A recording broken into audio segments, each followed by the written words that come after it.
Yo, what's up everybody? It's Manga Mike here, and in today's video we're going to be doing some more foreshortening. Y'all seem to really enjoy those videos, and I'm learning more about it, so I'm ready to start making some more. I'm sorry that this is coming a little bit late. I had a crazy work week, so yeah, I apologize about that. I'll try to get back on time next week. So before we get started with the topic of today, which is overlaps, I'm going to go over another topic first, which is tangents. So overlaps is something that you want. Tangents is something you do not want. So what's a tangent? A tangent is this right here. Actually, let me do this.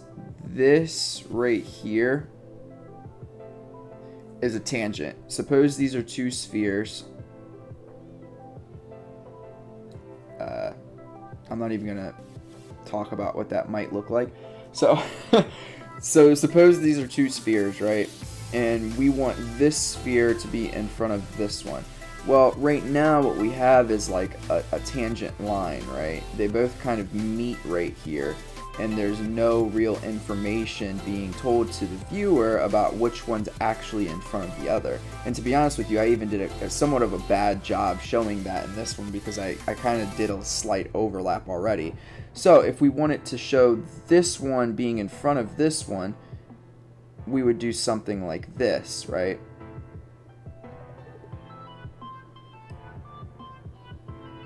So now we get at least a little bit of information that this is actually over top of this. So that's what we're going to be going over today. Another example of a tangent is like if you have two lines like this. This is a tangent, and they meet. And suppose that these are two forms. One form could be here, and the other form could be here. Right, and now we have a little bit more information, and it seems like this one on this side is coming closer than this one on this side. But if we were to erase, you no longer get that information. So I'll show you exactly why that's important right here. So let's do, I already have some pretty decent form and contour lines already in here, so it's going to be really hard to kind of mess this up, but I am going to do the best that I possibly can do. So suppose we did this.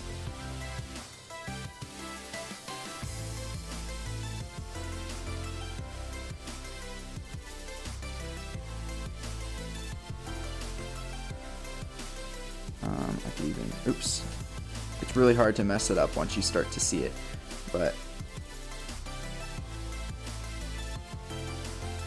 actually, this is correct. Sorry, guys. Alright, suppose we did something like this.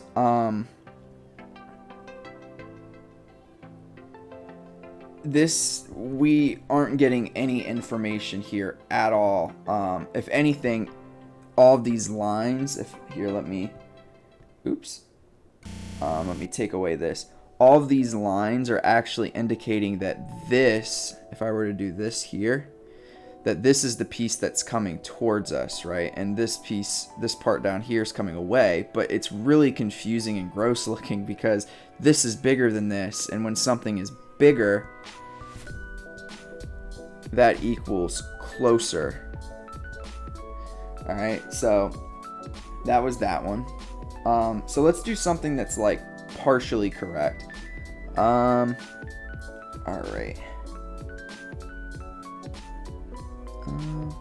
Here we can do maybe one side. It's looking okay. And then, actually, yeah, let's do this.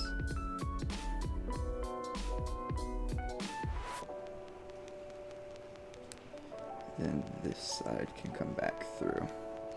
Alright, so this one you can already see is a little bit better, but I had some tangents on this side, So this, we don't get any information on this part about the forms. And then we get an overlap that's incorrect on this side. And then on this side, it's the opposite. It's actually correct, but it's just giving us misleading information, right? So this is what happens if your overlaps are inconsistent. So let me take away the rough. So it's a little bit better than this one, but as you can see, not having the correct overlaps and having a couple of tangents, it's creating this inconsistency, and it's allowing for the viewer's eye to get a little confused as to which parts are coming towards us and which parts are going away.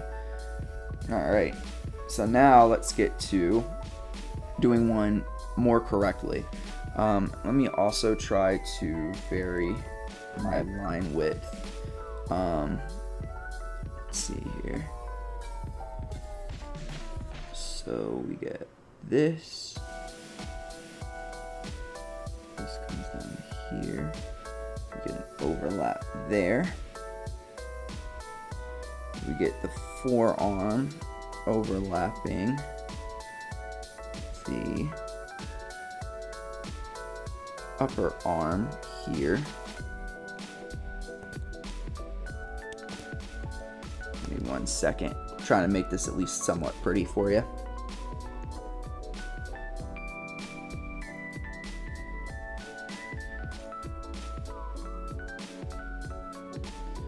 Then we get the hand that's overlapping the wrist area. Now we get these knuckles that are overlapping the back of the hand. And let's do. And now we get these overlaps here.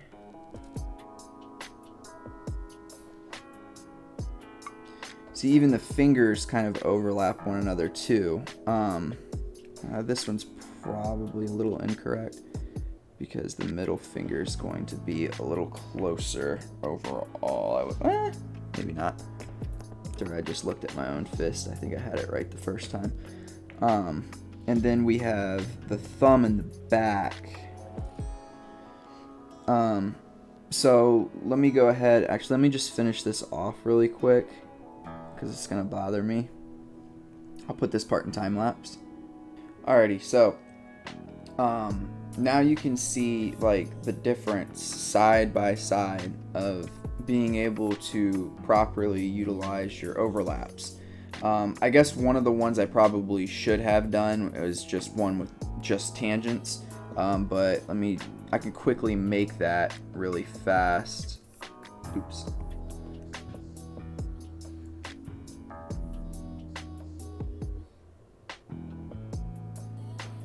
So yeah, this would be just tangents. This would be overlaps and then incorrect overlaps. And as you can see, tangents, this makes it look just all flat. This one, it's at least got like an attempt at perspective.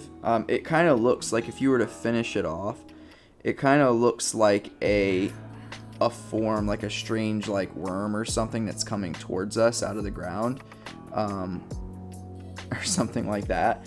So at least this one has some kind of perspective, but this doesn't have anything. It's really confusing to know what's going on here. It's not great. Whereas this over here, while it needs a lot of work anatomically, you can see that this is coming towards us. You can see that this form is behind or is in front of this one, and this one is in front of this one. And in fact, I might even do another quick time lapse and then put some shading on this to kind of even situate that stuff a little bit better in space, because as you know, as something gets has more contrast and things of that nature, it's going to appear closer to us, and things that are a little darker and have less contrast are going to feel a little further away. So I might go ahead and do that too, just to kind of really show you the difference here.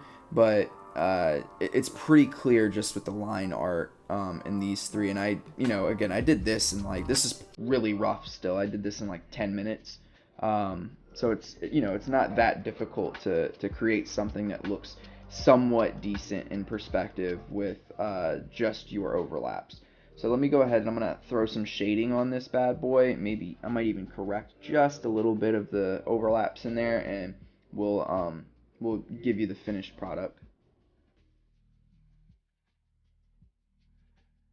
All right, everybody. So I just wanted to quickly show you, besides obviously the overall shading, the things that I did kind of do a little bit and change. I changed this arm in the back. I'm still not quite happy with it, but for the sake of this video, it's good enough. I wanted it to be foreshortened, but the opposite way. So having the perspective going towards this point, somewhere over here.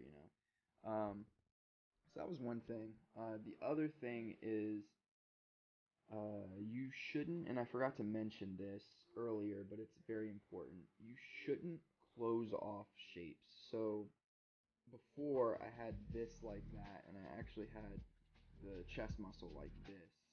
Sorry, that was a horrible line. But I had the chest muscle like that. So the reason why you shouldn't do this is because you're inherently, one, creating tangent lines actually, but two, it makes it seem as though these things are separate objects as a whole. So the body is still one large object. It's just that you want to use different volumes in order to separate specific parts of it. So this is a much nicer look, and you can see that I did still shade it in a different way so that you can see this line, even though it's no longer totally there. But yeah, those are pretty much that's pretty much it. I'm gonna go over the importance of contour lines and things like that in maybe the next video. But I do hope that all of this was super helpful for you. Hopefully you know from now on not to do these if you're having struggles with your whether or not things are looking actually three-dimensional or foreshortened. Tangent lines will absolutely obliterate your drawings. But anyways, again, like I said, I hope you enjoyed this. Hopefully this is all helpful for you. I enjoyed making it, even though it took me a little longer than I expected. And I even learned a little bit about my own drawing style as I was doing it. So there we go. All right, everybody. Appreciate you if you stuck around all the way